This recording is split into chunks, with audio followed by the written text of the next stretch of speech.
What's up? It is Trey White. We are live backstage with the one and only Kevin Gates. Just saw you on tour or on stage, bro, at the only Generals tour, man. First of all, congratulations. You just got a proclamation from the city. The mayor came out there. Were you surprised? Like I was trying to figure out. Did you know she was back there when she did? I didn't expect that. Yeah. I was caught completely off guard. Yeah.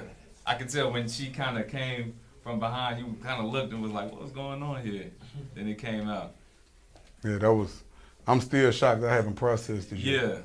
Yeah, but when you get an honor like that, I mean, obviously, with your music and, you get the accolades and you do all of that, but when you get a proclamation, from the mayor, like you said, you haven't processed it yet, and just coming from where you come from, when I just saw the show, you gave like a story, right? You gave a story of you and just evolution and evolving and, being a blessing to others, but how does it make you feel when you are getting, I don't want to say awarded, but recognized for all of the things that you have done so far? I come from being a black sheep, and like most people, when you come from being a black sheep or you don't fit in or a misfit, you have trouble receiving praise from others. It's uncomfortable in a sense. And you also have trouble receiving genuine love. You don't know how to receive love because you don't really love yourself. So with the entitlement of my album Ceremony, it's me exhibiting me loving the stranger that was once myself. The ceremony was me reuniting with myself, because nothing external ever adds value. It's the internal things. So I'm allowing myself to receive love for maybe like the first time in my life. I'm allowing people to see me for my true worth and the things that are important to me. And it's about the uncomfortable situations and allowing those situations to make you comfort, finding comfort in uncomfortable situations. So like I say, it was shocking to me, so I'm still processing it all. Yeah. Like we know we come from chaotic environments, and somebody fussing and yelling, sometimes being in a tranquil environment that's peaceful almost seems like uncomfortable. Yeah. Like it's weird, it's too Yeah. quiet here. Yeah. But it's really not. It's just that we became addicted to trauma, past traumatic experiences. And we're addicted to the enzymes and the endorphins that our bodies release during stress. So that becomes normal to us. And I'm just in the process right now breaking that cycle, because I don't want to pass on any of these past traumatic experiences and traumas to my children, like at all. So that's what made me just take this pace and just being addicted to self-improvement. Like I'm breaking, when you work on yourself, you heal 7 generations backwards and 7 generations forward. So I'm breaking generational curses. Absolutely. With every day, with just changing my perspective. Yeah. So you're on tour. I think this is a 30-date tour. If I can. I know that answer was long-winded, but please you've forgive been me. all over the country, right? And just telling your story. I don't know. Do you realize like how many lives that you might be blessing when you are on the tour? Like you are being a vessel to help other people. And I know you don't. We just talked about all of that, but you I'm gonna say this: when you help other people heal, that's how you help yourself heal. So it keep me accountable. Like I'm in the self-accountability. Like every day I wake up, it's about committing acts of self-love, because I wake up pissed the fuck off. Yeah. But I do something about it. I do something about it to raise my frequency. And the way that we raise our frequency is committing acts of self-love, things that are beneficial to us. Like not self-maintenance, not self-care, not haircuts and nails and all that. That's just to make you feel good about yourself. But true confidence comes from honoring the commitments that you made with yourself. Yeah. So rain, sleet, or snow, I'm gonna go work out every day. Yeah. If I had something going on where I couldn't work out before I got on stage, I'm gonna work out when I get off stage, because I'm gonna honor the commitment that I made to myself. If not, I'm not gonna respect myself. I hope I answered your question. No, you did, because I wanted to pivot because I've seen your elevation. I remember when I first met you a long time ago, years ago. You did an interview with Wild Wayne at Q93. Yes, that was sir. maybe about 10 plus years ago, and I just want to commend you on what I've seen, and I've seen growth. Thank you. You know what I'm saying? I've seen elevation. I see the fact that you're in the gym, which is motivating. I can say something? Like not to cut you off. I don't want to tell you, fuck the interview.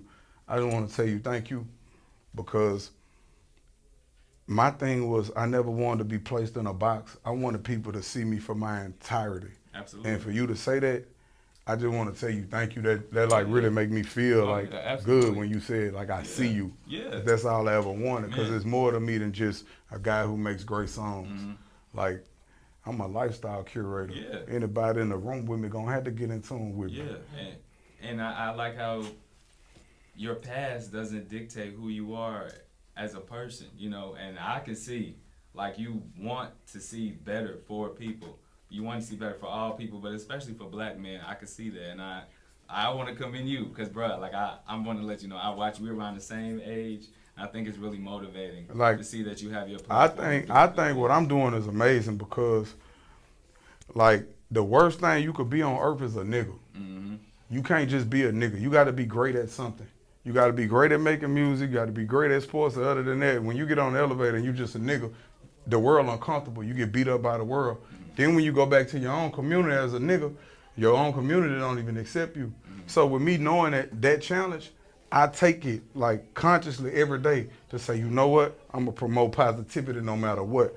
I'm going to be positive. Every man I meet, I'm going to see them for who they are. Real people do real things. Fake people do fake things. And I just keep it like in that perspective.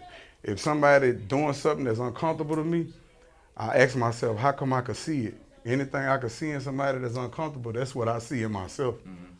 So I do a lot of self-analyzation too. Like, why do I see this in this person? What is it about me? And that's, I always like to say that I take full responsibility for anything that go on around me. Like, not that it's my fault, but I take full responsibility for it, because anything that happened is either in alignment or it's not in alignment. Yeah. And that's when I use that opportunity to raise my frequency. Anything that make me uncomfortable or a challenge, man, if it ain't rough, it ain't us. Yeah. So sometimes we have psychological challenges. Sometimes we have emotional challenges. Sometimes we have physical challenges. And that's just where I'm at with it. Yeah. I used to flash out and loop and stay in the lesson and stay in the lesson, but it's not. It's a lesson. Yeah. I got to learn from I learn what I need from this situation, whether it's uncomfortable, unfortunate. Look for the positive line in it and move on. Yeah. Yeah, and be a blessing to others. I think at the end of the day. Now, real quick, some people might not see, you know, what you do behind closed doors. You know, we all see social media and all of that, but from Chicago, we have someone by the name of Inglewood Barbie who gives back to the friends, and she's doing amazing things. And I remember she posted maybe a couple of weeks ago that you kind of donated to her cause. Man, you know what happened though? Yeah. She had popped up on my Explorer page, right? And I was like, man, I'm looking. I'm like, where's she going? She just walking at nighttime. Yeah. And she had got in a tent with some little bitty leggings on. Yeah. So I got in her DM. I say, ma'am, you know, with all due respect, like, I don't like seeing your big fine ass go get in a tent at nighttime. Yeah. You know, I be worried about you because, you know what I'm saying? Like, I got a daughter. I got another daughter that's 20, about to be 21. You know, and I just, like I said, I got a mama, you know, that, you know, I'm a natural protector, so I'm like concerned. Yeah. But I started laughing though, because I be talking to myself, so I'm laughing when I'm saying it. But when she was like, I said, what can we do? She said, you could donate. Yeah, so she ain't think that I was about to donate. Soon as she told me, I sent it. Because what I utter with my mouth, my actions must prove. I'm not the motivational person I'm not a motivational speaker per se. Yeah. I'm a motivational person. Because I used to be like 310 pounds. I was fat. I can't give you too much inspiration if I can't control what I put in my mouth.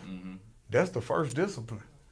You know what I'm saying? So I got to look like that shit I be talking about. Yeah. I ain't got to tell you I'm a gladiator, I'm a dog. I ain't got to tell you none of that. You can look at me and see my discipline based on my physical. Because everything we do, you know, it shows up in the physical. Yeah.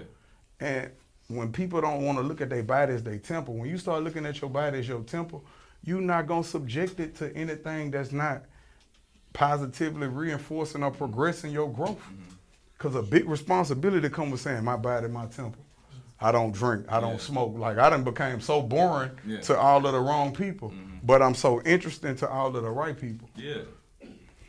I really want to ask, I mean, I know we have to wrap up real quick, but you know, you My bad, I'm just... you on this workout journey.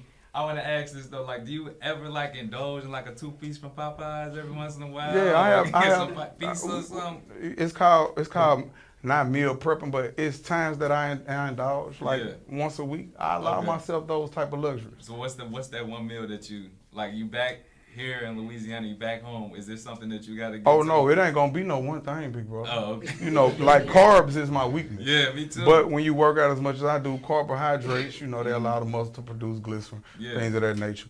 But you know, I like, don't judge, don't judge. I like beignets. Okay, yeah.